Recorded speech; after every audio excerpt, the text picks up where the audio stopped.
Live on WFLA Now. With a specialized degree in climate, Chief Meteorologist and Climate Specialist Jeff Berardelli is pioneering the way we look at climate and extreme weather. Welcome to Jeff's Climate Classroom, powered by ArmorView Window and Door.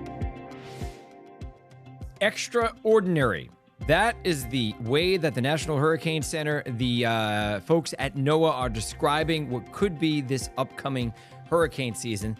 They are predicting an extremely active hurricane season. In their words, the most active forecast they've ever issued in the month of May.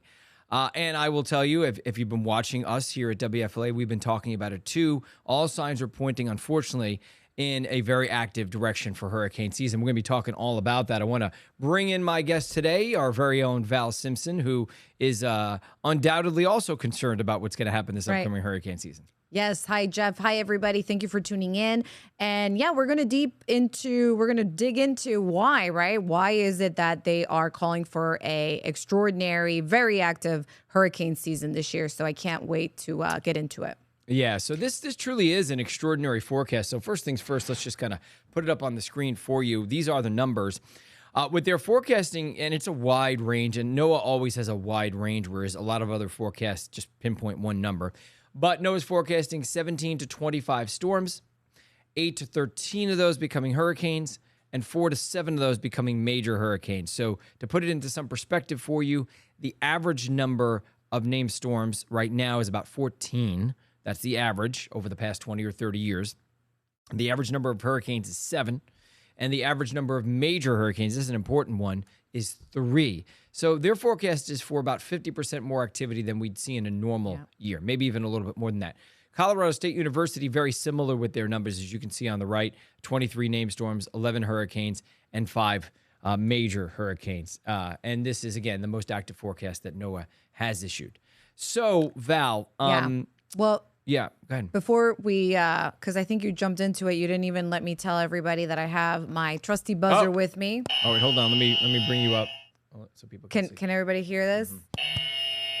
There we go. If Jeff goes on a tangent, this is a very important subject, I know, and we have a lot of questions. My wife's not watching. Why? Because she's gonna want one of those buzzers. She's gonna want. I mean, I hope she's not watching right now. Well, it doesn't electrocute you, so you should be okay. I hope the one that she gets doesn't electrocute me either. But basically, I'll be taking any questions. If you guys are watching us from Facebook, remember that you can send any questions to Jeff from my phone bag, I guess, here. And I'll be watching any questions coming in, any comments that you might have that you want me to tell Jeff about, and he will address them.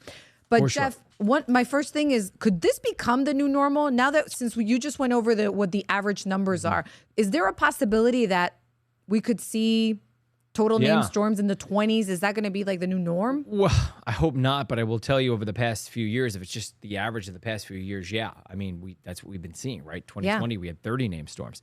And the average has gone up just over the past couple of years by the way, that's JB in the background right there, from 15 named storms. Excuse me, it was 12 named storms. There he is again. Look at him making cameos. He gets paid every time he makes a cameo. So I think that's probably why he's doing it.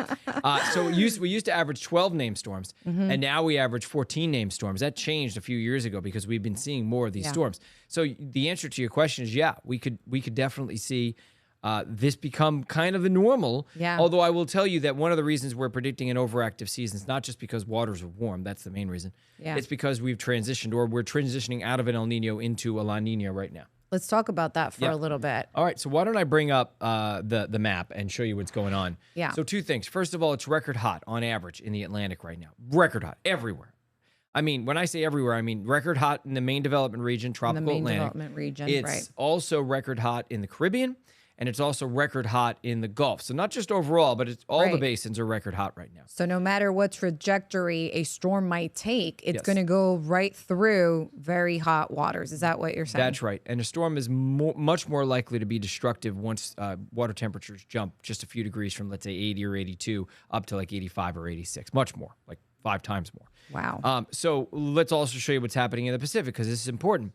We have a La Niña forming. All that red water that I was showing you in the near the equator there, where it says La Niña forming, that red water is gone, replaced by blue water, meaning it's now below normal. I see that. And within, I'd say, about a month and a half or so, we will officially probably start to enter La Niña territory.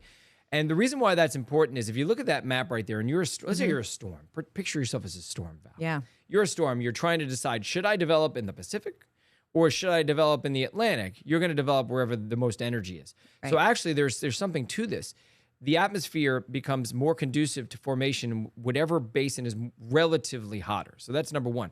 Number two, something we always talk about is reduced wind shear during La Niña. El Niño produces more wind shear, and I'm going to show you the results of that in a second or two, too. And wind shear helps destroy the storms or slow them down, correct? It does. Wind shear does. And last year, what we saw was because there was extra wind shear close to Pacific, so the western side of the Atlantic, we had a lot less storms there and weaker storms there, and the stronger stuff stayed out east towards Bermuda. So it worked out kind of be textbook, except for the fact that last year we had an El Nino. We shouldn't have seen 20 named storms. And even during an El Nino, we had 20 named storms. So back to your question of, is this the new norm? If El Nino can't bat down the hurricanes like they used to be able to, then yes, it could be the new norm.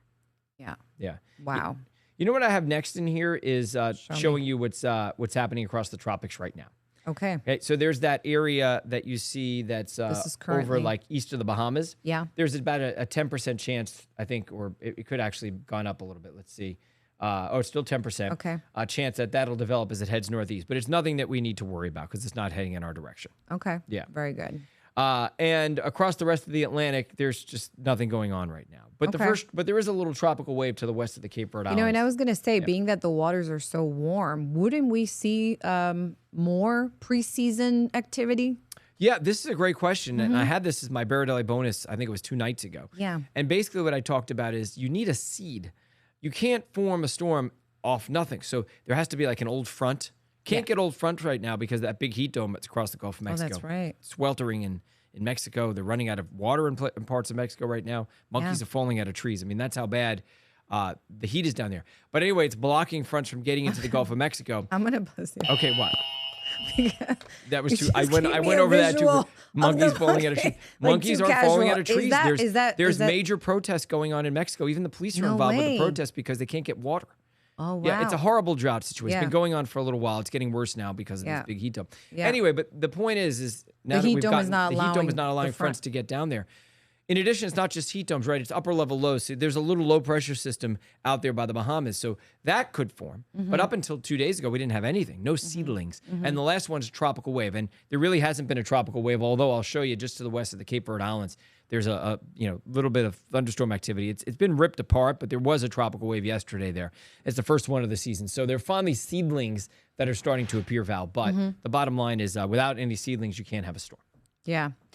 Well, something about the NOAA forecast is that it's very similar to what the European model is saying, and also, what Colorado State is predicting as well. So the fact that we're seeing that they're in agreement also is a good indication that that's probably what we might see, right? Around 22, 23 storms.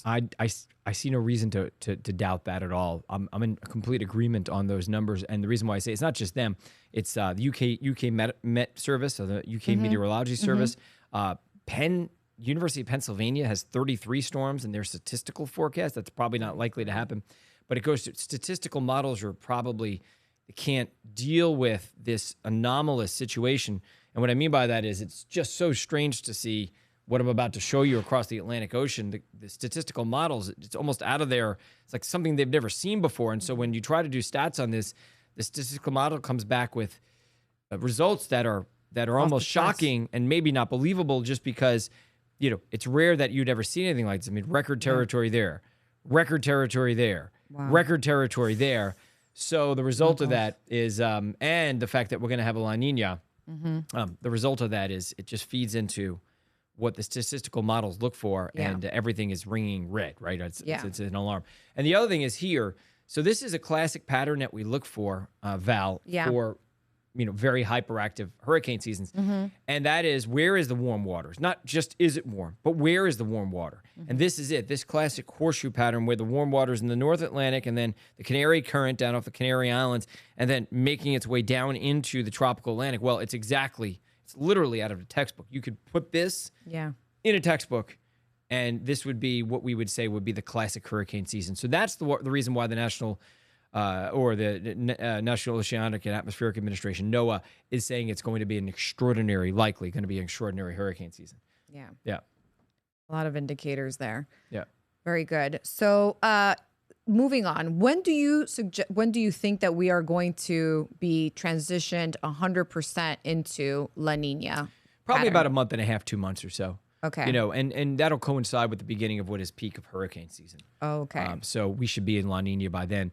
Yeah. And it's a good question because I have this graphic to show you the difference. And I'll pull this up full so everyone can see it. There is a marked difference between the number of systems, or in this case, hurricanes, that we have during an El Nino versus a La Nina. Clearly, you can see there are a lot more storms during La Nina. But look, interestingly, in an El Nino, look at the Western Gulf. Nothing. Yeah, nothing. Nothing.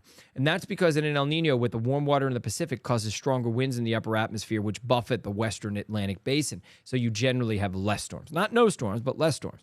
In the case of the Bay of Campeche in the Western Gulf, during the last 40 years in an El Nino, we've never had a hurricane.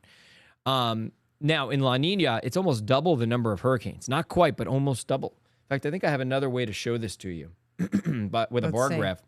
So in terms of named storms, we have about 59% more during a La Nina, which again, we're going to have this summer. Right. For hurricanes, during a La Nina, we have about 81% more hurricanes. Wow. And major hurricanes, about double. Wow. About double for major hurricanes during a La Nina, El Nino. So the phase, and by the way, I should mention to everyone, these are natural climate cycles, El Nino and La Nina. Doesn't take into account climate change. It happens every couple of years. We switch from El Nino, La Nina, El Nino, La Nina. Right. We hope to be in El Nino every year, right? Because during hurricane season, it helps us. But the warming of the sea surface temperatures, that could be attributed to climate change. It just so happens that it's coinciding with that's right. The change in La Nina. And last year it was the opposite, right? Last year, and I'll bring this back up. Last year we had El Nino, but we still had record warm ocean temperatures in the Atlantic. Some people called it a black swan. Only problem is it's even more of a black swan this year. So 2 years of a black swan is not a black swan. It's not a coincidence.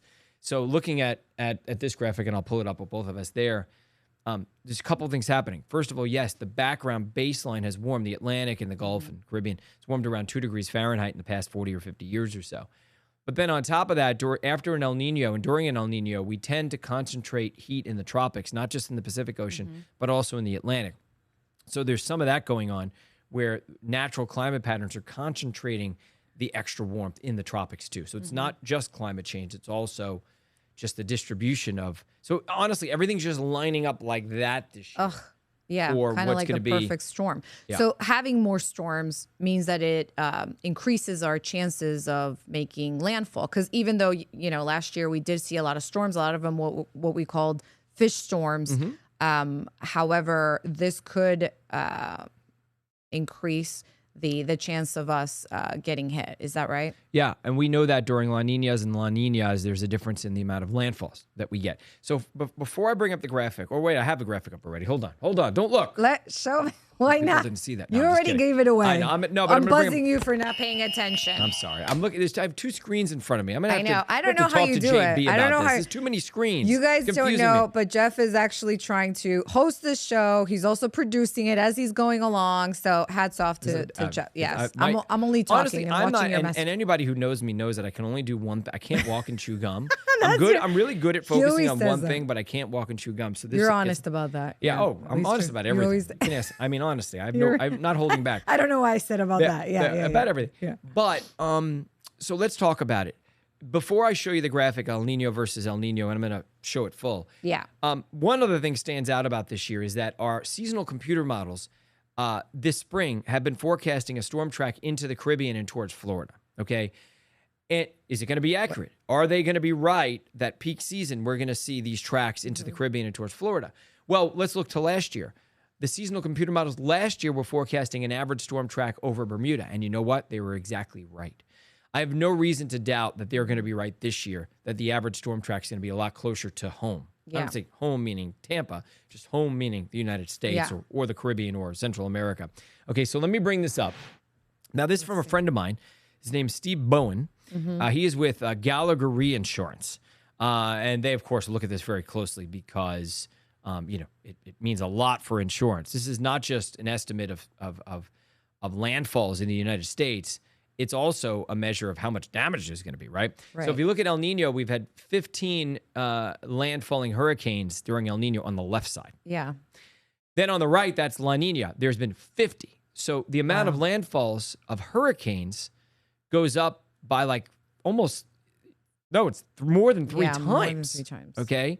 During a neutral, it's not very different. A neutral means that we don't have El Nino, we don't have La Niña. It's just kind of a neutral year where water temperatures are about normal. Like a lull. Right. Yeah.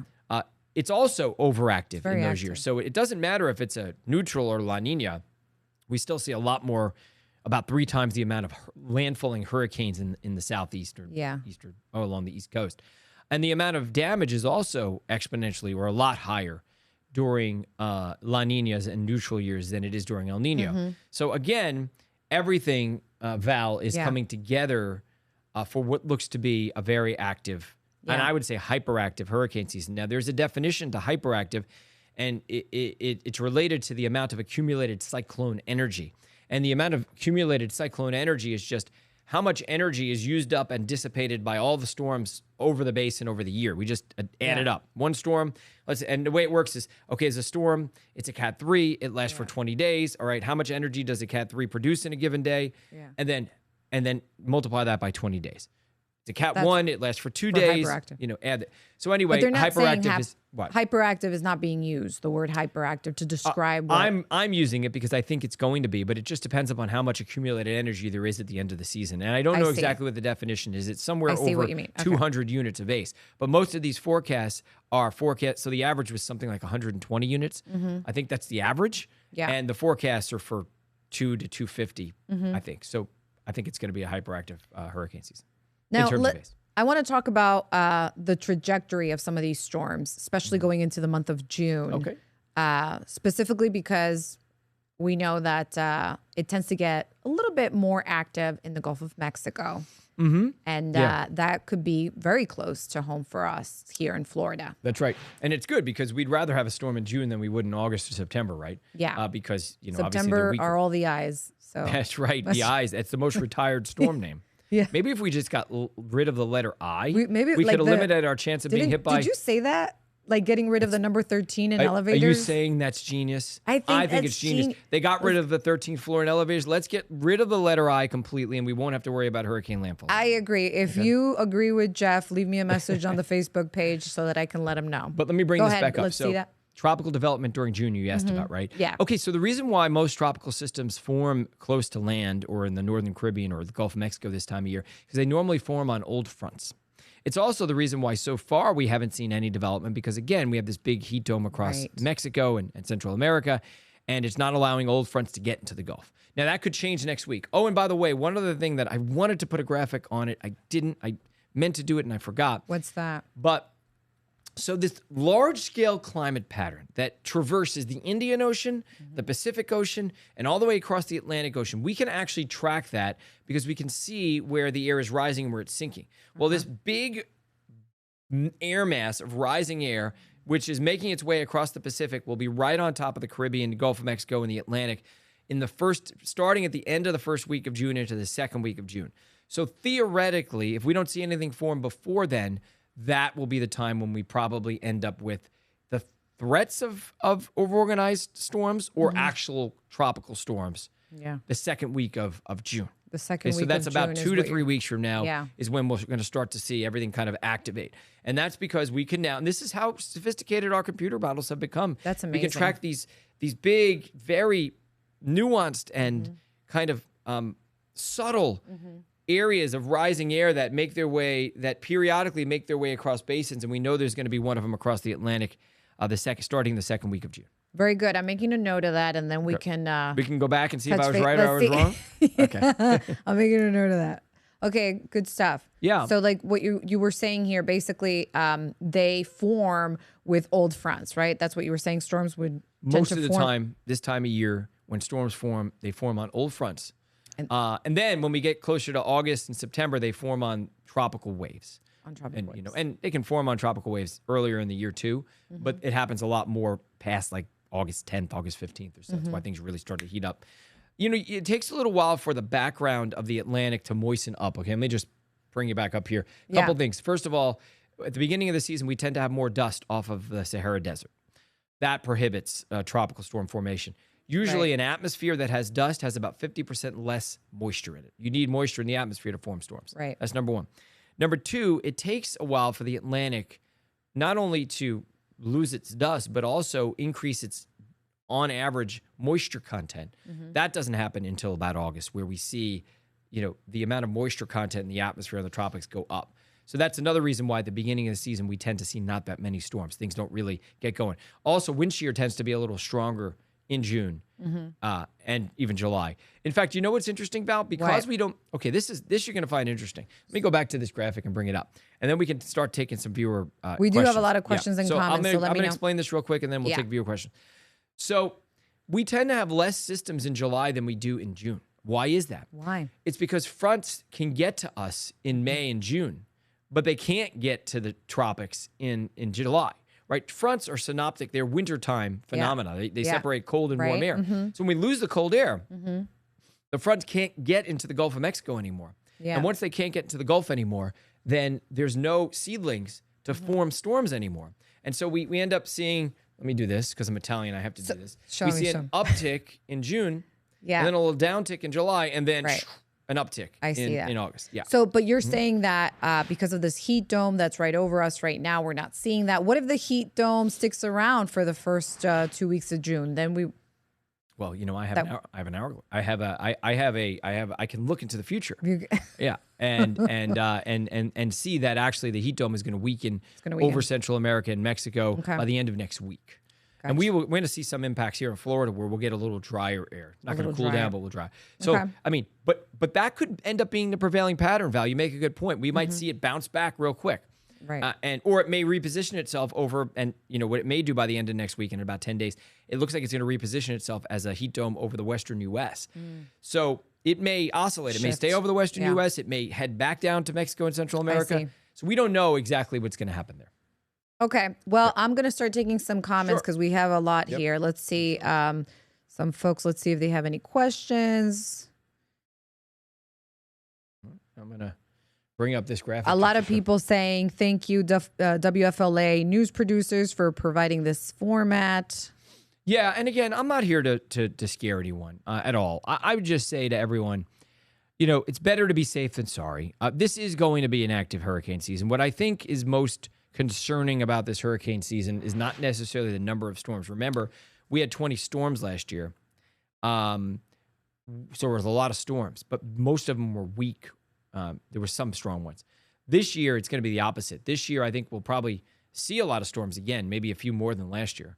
But I think that we're going to see a bunch of very strong storms. So that's what we're most concerned about. Again, not trying to scare everyone. We just want everybody to be prepared. And what I'll say one more time to everyone, and I've said this a bunch of times on the air, is that if you follow the instructions from emergency managers and from your meteorologists on television when you watch, you are probably going to be just fine in a storm. People are always worried about, obviously, their life in a storm, and it's dangerous. So follow the directions of your emergency managers and your meteorologists. But what concerns me even more oftentimes is afterwards. Like, how long does it take a city and a person to recover from a storm, to get their house and their affairs back in order? That's honestly what I worry about most. Yeah. But again, in terms of preparing for the storm, as long as you're prepared and you listen to the instructions from emergency managers and meteorologists, you are likely to be just fine. So we're not here to scare you. We're just here to get you prepared for hurricane season. Okay, so I have a Joe Ganzel Sr. He's asking if Cape Coral is likely to see hurricanes early in the summer season. There's no way of knowing. And it's an interesting question because people often say, well, we haven't seen any activity yet. It's been a quiet hurricane season so far. And of course, hurricane season hasn't begun yet. But in we've had 17 systems, preseason systems in the past 20 years. So we've been generally getting a lot of these systems that happened before June 1st. We haven't seen it yet this year. So that begs the question, if it's been quiet early this season, is it going to stay quiet later in the season? And there is, in fact, no correlation between a quiet early season and, unfortunately, a quiet late season. Is a storm going to hit Cape Coral? That is not something I can answer. But boy, do I hope not. Because that poor area has been hit so hard over the past 20 years. Of course, Shout with out Charlie to and Southwest Florida. Yeah. Okay. This is a comment. It's from Kevin Bauer, and he says he commented on somebody else's comment saying that it's a mistake getting rid of the number 13. I guess he meant on the elevator because Jesus is the 13th disciple. Okay, well, that's why I have no. I have no they don't want background. us to get rid of the eyes, I guess. But I don't know why they got rid of the 13th floor on elevators. I don't know the answer. I don't think to that they're question. gonna. Yeah, but just to take it back into hurricane season, what we're talking about, I don't think they're gonna get rid of the eyes. No, they're not going to get rid of the eyes. happen. Although they may run out of the letter I. Because every time they retire an I name, they need to come up with another new I names. name. Yeah, an I name. So and yeah, it is hard to come by. I mean, there aren't that many names I's. with it. Right? Very good. Let's see what else. Well, I am seeing a lot of comments here from folks that are saying, that scare tactic, and they always say the same thing every year. But if you watched me last year, I didn't scare you, right? If you were watching me last year, I said it doesn't look like this is going to be a bad hurricane season. Yeah. You should be prepared anyway, but I think this is going to be a better hurricane season. So I wasn't scaring you, and I'm not trying to scare you. And by the way, I'm not scared. See, that's the case. I actually am very interested. I always say this. I'm very intrigued by the science behind this. But we're not trying to scare you. I mean, honestly, if a hurricane never hit ever again in our lifetimes, You'd be I'd super be happy. jubilant. Yes. Okay, because I live here too. I I don't want With my your life family, upended. right. I mean, so we're not trying to hype anything.